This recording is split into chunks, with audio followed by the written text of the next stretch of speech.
BCeagles.com here with head baseball coach Mike Gambino. Yesterday, plans were announced to build the baseball field and indoor practice facility for baseball. How does that impact the future of the program and the current state? Yeah, there's a lot of excitement around the program right now, and the whole athletic department, right? To have Brad Bates and Father Leahy working so hard to get our student athletes the resources they need to reach their potential. That's what this whole thing's about. It's all about the kids, right? Is doing everything we can to make sure that they can reach their potential in the classroom, on the baseball field, and as people. And facilities are a huge part of that, right? And winning is a huge part of that. It's one of the things that I love about when Brad Bates talks about his vision for our department. What it means is it's developing our student athletes, and winning is a part of their development, which is critical. And a new facility for us down on the Brighton campus, for us in softball and the new indoor. There's going to be, and we've shown in our program over these last couple of years, right, with Chris Shaw getting drafted in the first round last year, and you look at where Michael and Justin have a chance to get drafted this year among these other guys, right, with Berkey and Johnny Gorman and Blake going out last year and getting drafted, and we're going to have probably 3 or 4 guys this year. We've shown that even in our current state, with the current facilities, our boys have everything they need to fully develop on the baseball field and reach their potential and have a chance to go out and play professional baseball. And now it's just going to, these facilities are going to help that even more. So we are really excited about it. We're getting a great response from our alumni already. The alumni are very excited, and our alumni have had a huge part in getting us to this point in announcing the stadium, and they're gonna have a huge part in getting us through the next phase as well. Now, talk about winning again. You and the Eagles started off 4-0 with a 4-game sweep of Northern Illinois and Arizona. What did you see out of the team from both a pitching standpoint and offensively? Yeah, I thought we threw the ball well all weekend. Coach Foster's doing a great job with these arms, and we got 4 good starts. Michael and Jesse gave us really good starts, and especially Michael was Michael, fastball down, moving his fastball around. He didn't walk. I think he had 1 walk. Jesse was good, and what Jesse did really well was kind of came out of the bullpen really without his fastball command, without great feel for his changeup, which is what happens sometimes. And he sort of knew it and settled himself down and said, "What can I do to give our team a chance to win?" And then he was great the rest of the way. And then to see 2 freshmen in Lane and Stevens, give us starts and work through some stuff. Both of them gotten a couple little jams at times, which is great. Exactly what you want to see them get into and work through. It's going to be exciting watching those 2 guys develop over the next couple of years. Now, you talked about 2 of your freshman arms. You used 7 over the weekend, though. Was there anybody else that stood out? I thought our freshmen across the board were great. With Stromberg did a great job on Sunday. We had planned on using him for a couple more innings.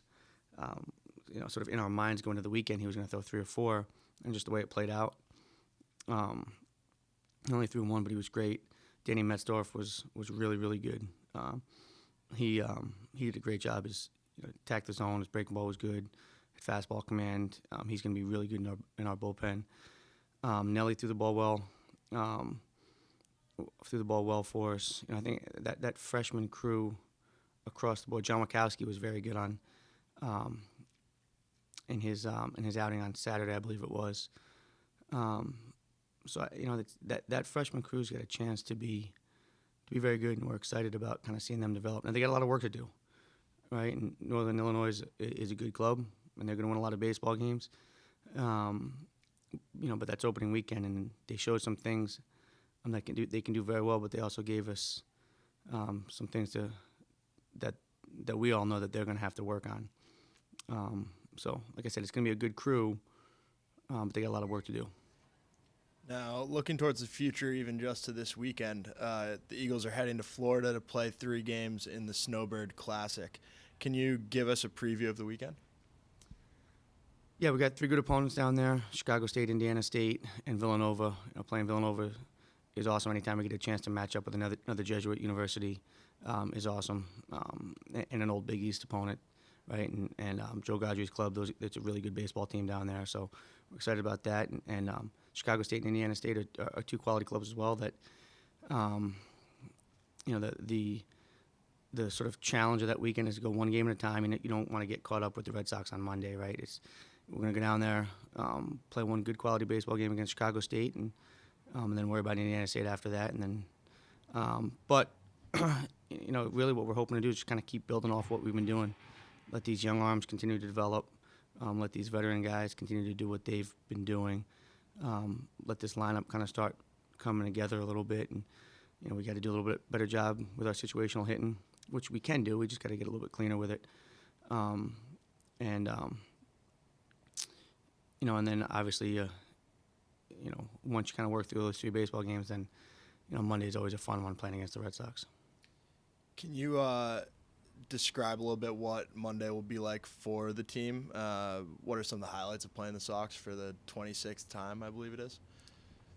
Yeah, we're so lucky to have such a great relationship with the Red Sox, and they're so great to us in so many different ways. Sam Kennedy and Dave Dombrowski and John Farrell, and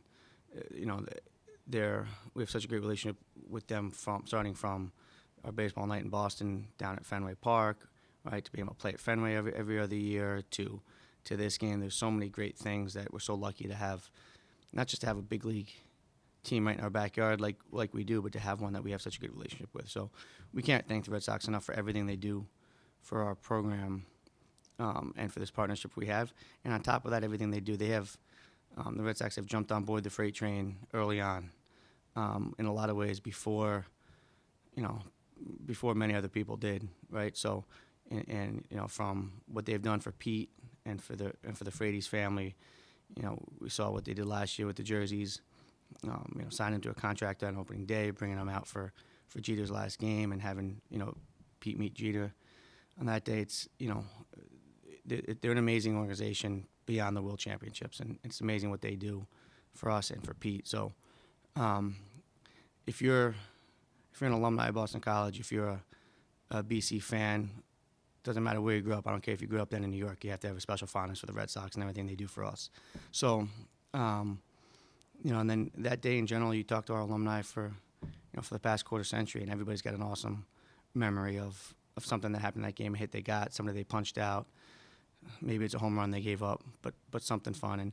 And for our guys to go there, and the thing that I love about it is getting there pregame and watching those guys work, right? Watching what it looks like when big leaguers take batting practice and when big leaguers take ground balls before the game, and to see what it means to be a true professional in a lot of ways. So we're excited about it. But like I said, let's worry about Game 5 before we worry about the Red Sox, right? Thank you very much, Coach.